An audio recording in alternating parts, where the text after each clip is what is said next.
Welcome to Coach's Corner, everybody. I'm your host, Coach Paul Tripoli. Thanks for joining the local sports report edition this week. As you can see, UWF Argos are in the house, and we have a special guest, head coach Kaleb Nobles. Coach, thanks for taking time to join the show today. Thank you. I'm excited to talk about everything going on at UWF. The second head coach ever at UWF. I think I probably need to start from the beginning, Coach, so everybody can get to know you a little bit. You grew up in Fitzgerald, Georgia. You went to Fitzgerald High School. Talk about your mom and dad and your siblings. Yeah, so mom and dad were both high school teachers. My mom is still a high school teacher. My dad was a high school football coach for over 30 years in North Florida and South Georgia. And then I have an older brother who played football at Clemson University. And then my younger sister, she works for the Atlanta United Soccer Club up in Atlanta. So as you can tell, our whole family kind of revolves around sport. My brother's a high school football coach. So sports and football, really, football and football now, as we tell my sister, kind of running the blood. So, yeah, we got a lot of sports going on our family. Oh, my gosh. Your older brother played at Clemson? He did. He was there from his last season was 2010. So he was there, from 07 to 10. I've got a little younger brother theory about it. I had three older brothers, and I would have never made it college of the pros if it wasn't for my older brothers. I bet you. Well, awesome. Did you play multiple sports in high school? Are you a big multiple sports fan, and do you ask your assistant coaches and recruiters to look for that characteristic? Yeah, I did. I played multiple sports. I played baseball 1 year. I was not very good at baseball. I sat out. I didn't play. I dropped a little bit of baseball. Didn't play as much in middle school, and then I tried to pick it up in my freshman year. And we had a pitcher who was in our region that was a first-round draft pick. And as I saw him as a freshman, I said, that is what a MLB player looks like, and I know I don't look like that. So I'm done with baseball after that year. So, and then I played soccer 1 year. I love people that play multiple sports. It's not a hang-up if guys don't, but I always think it's great to kind of, broaden the horizons, play multiple sports and not specialize, and just give yourself a chance to not only play multiple sports, but typically you're not always going to have the same teammates playing the same sports. You get to meet a lot of the people. We have a lot of guys that we signed this year that are both basketball, a couple baseball players, a lot of guys that run track. We got a lot of fast guys that we signed that we had a couple guys that were all sub 11, 300-meter guys that were in state champion track meets. So obviously playing multiple sports is great for you because it kind of helps broaden that, who you're around and the sports you're playing year round. Yeah, it sure does, Coach. Besides your teammates, you observe different leaders and maybe teammates that aren't so great, but you also get different coaches and different coaching styles and philosophies, and also your muscles. It helps build all your muscles in your body. You're working different muscles in different sport, so that helps in football. Talk about your 4 years at Valdosta State, and then you're then transferring to UWF. Yeah, so I was at Valdosta from 2012 to 2015. So I redshirted in 2012. We won the national championship my redshirt year. I was able to travel to every game and be part of kind of the Sigma group on the sideline. And then I played in 2013, played in 2014. There was another, I kind of was a rotation guy. And in 2015, I sat out. I had an injury, so I didn't play. Graduated in December of 2015, and then transferred here to UWF. And it kind of worked out that I played against Coach Pete Shinnick and Steve Saunier whenever they were at North Carolina Pembroke. We played them on a Thursday night in 2013, and I'm a coach's son, like I talked about. So on top of playing quarterback, I always like to watch the other team's offense, just to watch football. And so I saw their offense. Was like, man, they got a chance to be pretty good pretty quick at UWF. And so transferred there, transferred here to UWF. And I like to tell people I'm the first quarterback in school history, but we've certainly got a lot of better players at quarterback since I stopped playing. So I call myself the worst quarterback in school history. So somebody asked me a couple weeks ago, do you hold any records still at UWF? And I started thinking, I said, well, the only record that I hold, I think that I'm glad to hold, is I still hold the interception record for any season. So as long as I keep that record while I'm still here at UWF, I'm perfectly fine with it. That's not a problem to me if I can still hold that one. That's a bad record that you still want to keep. I've never heard that before. Yeah, usually people don't want to keep that record, but I'm okay with it. You're the second head coach. The first, of course, was Coach Pete Shinnick, who you spent 4 years with, as you mentioned, as a player and a coach. It's a two-part question. What did you learn from your dad all those years, and what did you learn from Coach Shinnick? I know there's probably a few things from each person, but which ones are staples for you? Yeah, I mean, for both of them, kind of encompassing both, just the relationships. Just, these guys, football is not going to change. And if it weren't for the players, there would not be coaches. I promise you that if you came and look at our staff, they wouldn't put us out there to play football because we wouldn't be very successful. And so without these players, there would be no coaches. And so it's important for us to build relationships, cultivate relationships. And I really learned from my dad at a young age that whenever I was growing up, it felt like I saw so many guys that would come back and see him even if they were done playing football. They may be 5 years out of high school, 10 years, whatever. And they would come back and see him and hug him and, joke and laugh with him. And, not knowing anything as a kid, now I look back at it, I'm like, all right, that's because he coached them hard, but he coached them with love. And he built a relationship that wasn't just in the kind of 4-year stretch that you really get a high school kid or a college kid. Right. Coach Shinnick, a big thing, one of the first things he taught me 2 days after my last game here playing UWF, him and I sat down on one of the benches outside of the gym at UWF and talked about him maybe being interested in me being a GA. And one of the first things he taught me, and I'll never forget it, was don't bring problems, bring solutions. And it's important to, I talked to some of our younger guys. I know I'm a young guy, but I got some younger guys on staff, and I just tell them, like, don't be the guy that's always finding problems. Be the guy that's finding solutions. Because we all got the same 24 hours a day. And so I don't want to have to, if you're bringing me problems or bringing other assistant coaches problems, all that's doing is just taking up time out of their day that we got to do other things. So just, being a problem solver and not just a problem finder is one of the first thing I learned from Coach Shinnick as a staff member. Man, that is a great lesson to learn. That is awesome advice. I talk about that as well when I give speeches or talk about, how you're supposed to respond, and because there's always going to be problems coming up, but you want to focus on the solution. Let's say the last 2 years, you've been with my Bama boy, Dabo Sweeney, as the offensive player development. Okay, I got a few questions about this. Number one, what's Dabo like? He is as great as what you think outside the program. He's even better inside. Obviously, everything that goes on in the program obviously doesn't get out in public. So people hear him say things. And one thing I truly, truly love about him is he speaks what's on his heart, and it doesn't matter who's sitting in the crowd. He's going to stick to his convictions. He's going to stick to what he knows and believes. And sometimes it's not going to work. Sometimes it's not going to go successful. But usually if you stick to what you believe and you do things the right way, it pays off. And I've learned from him and Coach Shinnick that in the crazy world of college sports that you can still do things the right way. You can still do things and not belittle players. You can coach them without cussing and be successful and win football games. So he's unbelievable. He's a great leader.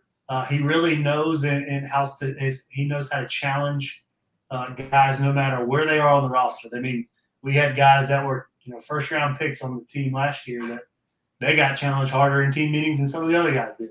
And he knows how to push buttons whenever they have to be pushed. And so part of that goes back to he's a great relationship guy. And so he's built a relationship with them and knows how to talk to players and knows what they need to get the most out of them. So he's been great. He's very supportive. He's from a little city in Alabama, Pelham, Alabama. So he still talks about the Pelham high school days, even to us as the staff, and some bragging rights with some other Alabama folks. So he's a good one. I was very blessed to be under him for 2 years. All right. So some of our listeners may be wondering, what exactly is the job description and job specification of an offensive player development guy? What would you do on a daily basis? Yeah. So for us, I mean, we did everything but do physical instruction on the field. So we were, per NCAA rules, you can only have your 10 assistants and GAs and the head coach actually coaching on the field, and we followed the rules. We were not going to Coach Sweeney was honest about, listen, there's no coaching. Your role is not allowed to coach on the field. So we were able to. I mean, I was in every meeting. We were game planning. We were doing a lot of the film breakdown. We were doing a lot of behind the scenes stuff that we kind of called ourselves sometimes the advanced crew because we were always kind of a week ahead of everybody else. So during practice, sometimes we'd stay in and watch an extra film and watch some film on the team for the next week. So really just, making sure everything was set up and ready to go for not only ourselves, but when everybody was back in their meeting as O&D staff, we were ready to go. So just a lot of behind the scenes work that, a lot of people don't even see, but it's important for a program to stay successful. Coach, Debo said you're a great communicator, and you talked a little bit about that, on how to communicate and have relationships with the kids. Coaches are teachers, and really the coaches should follow the same teaching protocol as a teacher: explanation, demonstration, participation, correction, and repetition. Talk a little bit about communicating the message to the players clearly and how you do that. Yeah, no, I'm a big learner. I've been listening to a bunch of podcasts and books, and that's kind of been one of the things that people have been talking about. Some of the stuff is just, you can be a great teacher, you can be a great communicator. Really, really good coaches are the ones that are able to do both. And nowadays, I think, these kids 18 to 22 that we're coaching, they know how to work every bit of technology that you can find. I promise you, any system that you need to work, they know how to work it. And so it's important for us as a staff to, get them the materials to how they learn the best. And so we do a lot of stuff electronically. We do a lot of all of our installs electronically. The old school of probably what I know and what you know playing football, the notebooks with the paper installs, man, those are gone. Like they don't want to use that. Those are paperweights at the end of the day. So part of that, but also, I mean, you have to, along with that, all these kids are smart and they're all unique. They all learn a different way. They all communicate a different way. So to be a good coach, and the thing I challenge our coaches is man, you can't talk to me the same way you can talk to that kid. You can't expect me to learn the same way that kid learns. So you gotta be able to find ways, and you're gonna have some kids that are the same. So you can kind of group things together, but you gotta find ways to get the message across to where that kid understands it. I can sit here, I can promise you, I can teach our offensive installs over and over and over, and I got it. I know what it is, but I'm not playing. I'm not the one that's going to go out there and execute it. So it's my job. I got to find ways to communicate the message to each person individually. I'm glad you said that, because Dabo said you're knowledgeable, and when I was a coach, you mentioned it. You read books, you go to clinics, but really, from whom do you rely on when you need advice? Because you can read books, and I do. And I think more coaches should learn from great coaches in the past, in the history. They, don't reinvent the wheel, and most of it's done, for you before. I mean, I used to like to read about Lombardi, Bill Walsh, Coach Bryan, of course, Belichick, Bobby Bowden, John Wooden. Doesn't have to be about it, but I'm glad that you're always in the learning mind stage. One thing I wanted to ask you, Coach, do you believe in harder practices than the games? I do, and I think part of that is who you have on your roster. I can sit here and say, yeah, our practice is going to be harder, but if my team is not as talented as some of the other teams we're going to play, then it's not going to be harder. So part of it falls back on, well, you better have a really good roster and a good team, because our job and my job, I challenge our coaches, is I want not necessarily the practice that has to be harder, but the competition between offense and defense every day has to be where, man, that may be the best defense we play all year, or that may be the best offense or special teams unit. So, and I'm in the middle of, scripting fall camp practices right now, and I'm going to challenge our guys early and say, listen, like, you want to be great, like, practices are hard. Yes. Like, you got to be able to grind through some adversity, because adversity leads to opportunity. And so you're not just going to – and I tell our guys, if you came in a team meeting, I tell them, you're not just going to show up on September 1st and expect to know how to do things the right way. You got to know – you got to go through the grind right now to figure out what your limitations are, what your capabilities are. That way, when you get into first game, third game, fifth, whatever, you've been through this. Like, you know what the drill is going on. So it is important to make things tougher in practice because it helps replicate game environments.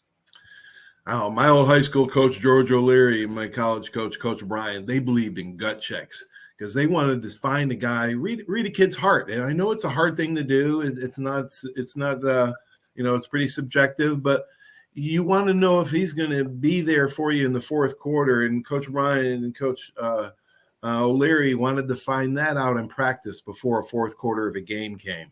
So that, reading the kid's heart in practice is important. And I like how you said keep it competitive. That's critically important, right, Coach? I remember when I was coaching DBs in the one-on-one drills, we'd make a game of it. One catch was 1 point, a touchdown was 2, incompletion was 1 for the DBs, 2 for a pick. I mean, it got pretty close, and that's just a way to keep practice competitive. No, and one thing that we did this spring too, as well, is at the end of every practice, there was some sort of competition, and it wasn't, this wasn't like, oh, we're running 40s, we're one-on-ones. This was like random competitions. Like one day we did a punt, pass, kick competition. We did sometimes it'd be individual, sometimes it'd be teams. Sometimes tug of war. We did a barbell, dumbbell carrying competition. Yeah. Part of that reason I did that is I want them to experience winning and losing because, like you said, I want to know what's in their heart whenever we're playing in a playoff game in November. And I don't want to send a kid out there and I don't know what he's going to do. I don't know what he's going to do. I want to know. And it's important to script those things and put them through them. And part of it too is whenever I would do those things, it wouldn't be just 3 offensive guys versus 3 defensive guys. It was ODK. It was offense, defense, and specialists because I got to be able to rely on my defensive teammate if I'm an offensive lineman. I got to rely on specialists if I'm a defense lineman. So it was our guys like it. And like you said, just constant competition is really what shows what's in your heart, what you got about you whenever times are tough. I believe Coach Shinnick and we talked to him and I used to talk about this quite often. Finding the quarterback is a great quarterback is almost like an art instead of a science to spot them. Poise, the sixth sense, the it factor. Because I just thought Coach had an uncanny eye for great quarterbacks. All right, we go back to Austin Reed, his 4,000 yard year in that championship game. Oh my gosh, Coach! I've been in football for a lot of years, but I don't think I've ever seen an offensive performance in that championship game like I did that night. That was so impressive. Talk a little bit about that national title. Yeah, no, he's a special kid, special player, and he's a better kid than he is a player. He's going to have an NFL future. We talked about it after we won that year. It was like, all right, he's got a chance to go to the that was definitely a fun day. That was a fun day for sure. I mean, obviously throwing for, I think it was 300-something yards in the first half. I know I'm a quarterback coach. I like throwing the ball, but I want him to run the ball a little bit too. But I wanted to make sure that we were scoring points too. So he did a great job. I think, my biggest job, Coach Steve Sonia, our O-line coach, I think my biggest job as a quarterbacks coach that year was really on Friday saying, hey, Austin, are you on the bus? Are you here? Because as long as he was on the bus, I wasn't going to get fired. As long as I get into game day, we were going to be okay. So he's a special one, man. He's got a quick release. He does a really good job anticipating throws. And our current quarterback, like you said, Coach Shinnick and them did a great job of identifying the current quarterback in Byron Jarrett, who has great anticipation, strong arm. I tell him he's got a howitzer of an arm, can throw it 75 yards in the air. So he's a good one too. So I'm excited to work with him. He's got a lot of the same capabilities as Austin. Yeah, let's talk about your quarterbacks. Michael Rich, sophomore, and Pee Wee Jarrett, the senior, and Brett Nazette, sophomore. Let's talk about Pee Wee a little bit, how he's improving in some of the boys. Yeah, so they all kind of have their own unique abilities. Pee Wee's a really good athlete and has a really strong arm. Threw for a lot of yards last year and ran for a lot of yards, a lot of quarterback draw and scramble stuff. He knows how to zip a ball in there when he have to in a tight space. We've been working on his anticipation and throwing guys open a little bit, which I think he's got a great arm. He's very smart. He sees things. His biggest trait is he's a sponge. Like, he wants to be coached hard. Anytime that he's in a meeting or whatever, he's he's never in a meeting and doesn't have a notebook ready taking notes. He's always learning. He has a chance to go to the next level. I really do believe that. Michael Rich and Brett, they're both great players. Each have their own kind of unique abilities. Mike's a really good athlete, has a good strong arm, has a really good base in the pocket. Brett's got a great strong arm. He does a really good job of going through progressions and reads and kind of seeing things. So a lot of really good talent in that quarterback room for sure. Some of the local players, let's talk a little bit about them. Wide receiver, Mystical McGee, senior transferred in from Washington High. Talk a little bit about him. You also got running back Gavin Grice, right, from Pine Forest, Chris Page, linebacker from West Florida, and, of course, Devin Wright from Navarre. But I saw in there James Kitt, old PHS guy, transferred in from Central Arkansas. Talk a little bit about the local guys.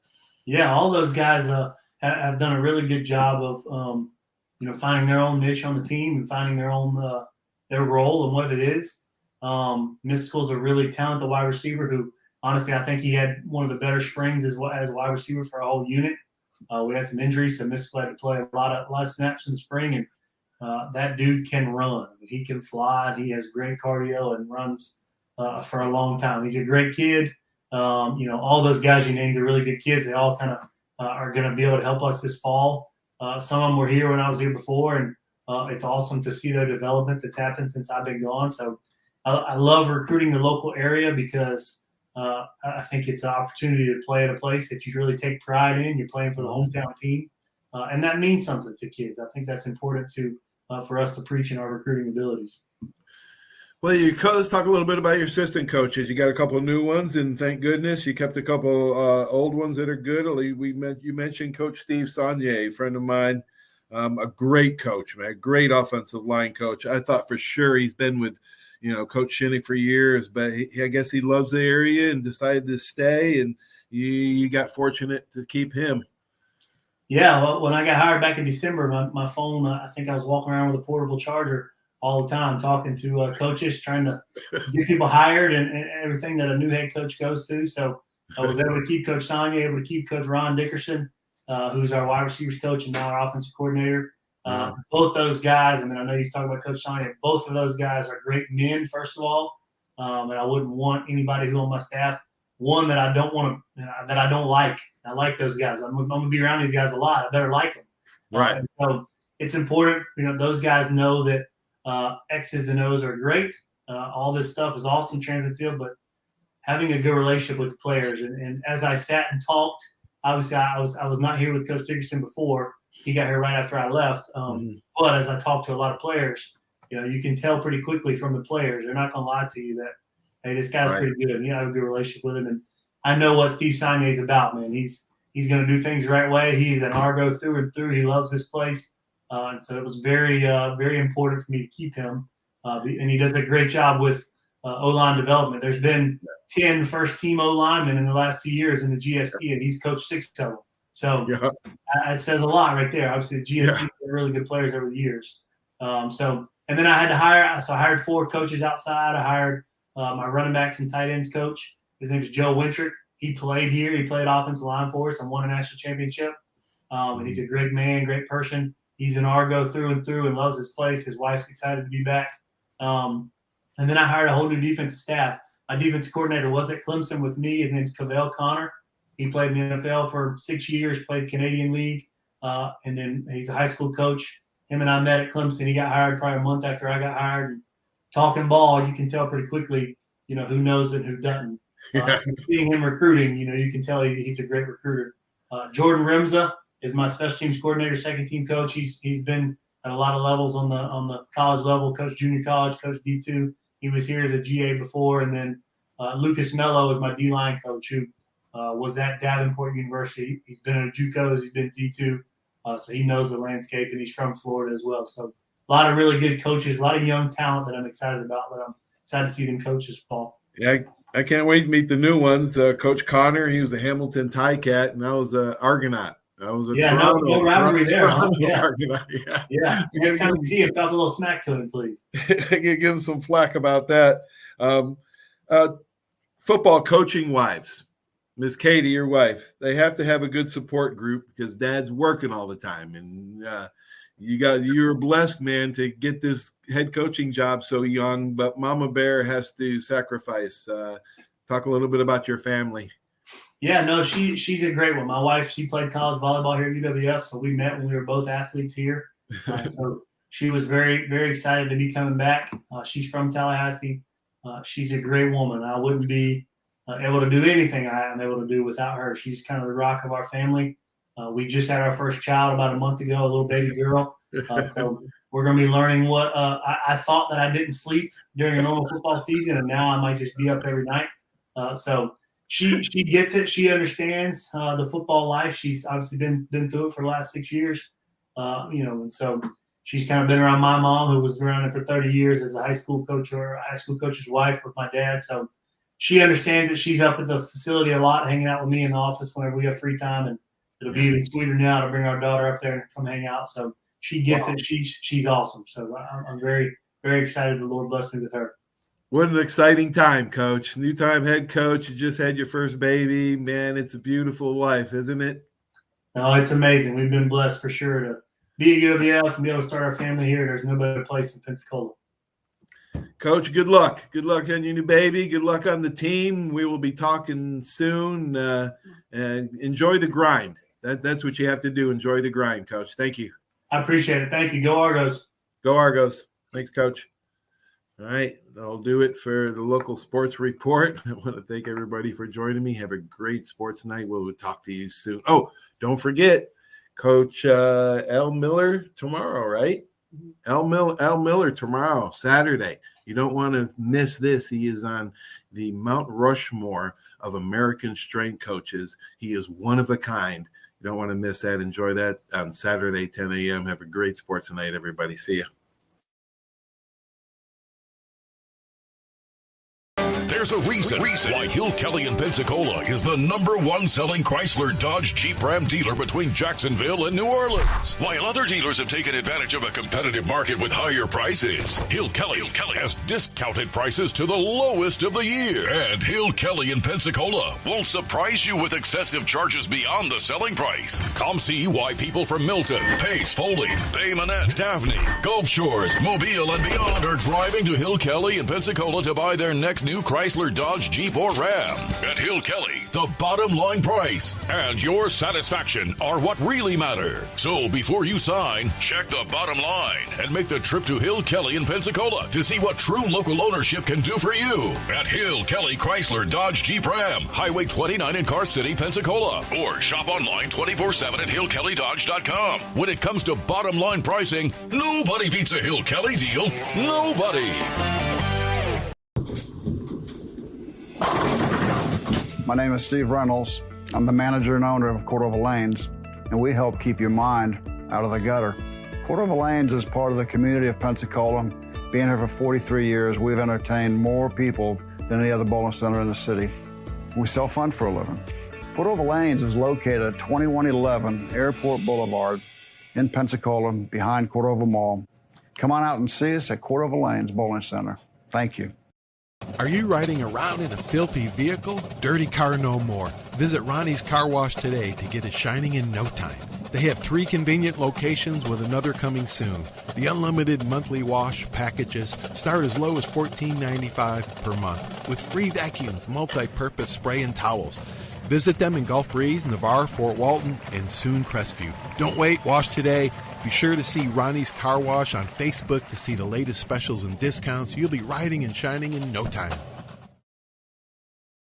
Over 30 years, you have seen the orange Beck signs all over the Gulf Coast listing a property for sale or lease. Beck Partners is your trusted advisor in commercial real estate, property management, commercial and personal insurance. Senior Vice President David Valletto has been with Beck Partners since 1989. Take advantage of his wealth of knowledge by calling him today at 982-7352. 982-7352. Extensive experience in all aspects of leasing, sales, management, and site selection will make sure your expectations are exceeded.